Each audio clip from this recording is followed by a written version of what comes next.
السلام علیکم دوستو آج ہم کراچی سے ہی آپ کو ایک بریکنگ نیوز دیتے ہیں۔ کراچی کے مشہور صنعت کار اور گل احمد انرجی لمیٹڈ کے CEO دانش اقبال کی بیوی نتاشا نے نشے میں کراچی کارساز کے علاقے میں گاڑیوں اور موٹر سائیکل سوار شہریوں کو رون کر مار دیا۔ حادثے میں آمنہ عارف اور اس کے والد تیز رفتار پراڈو گاڑی کے ٹکر سے بھی جان بحق ہو گئے۔ جان بحق ہونے والی آمنہ عارف اقرا یونیورسٹی کی طالبہ تھی۔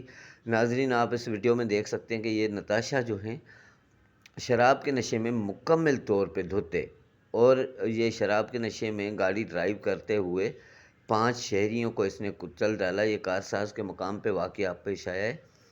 ناظرین، گل احمد کا نام ایک اچھا نام ہے، اور گل احمد کے CEO مشہور صنعت کار گل احمد انرجی لمیٹڈ کے CEO دانش اقبال کی بیوی نتاشا نے کراچی کارساز کے علاقے میں گاڑیوں اور موٹر سائیکل سوار شہریوں کو رون کر مار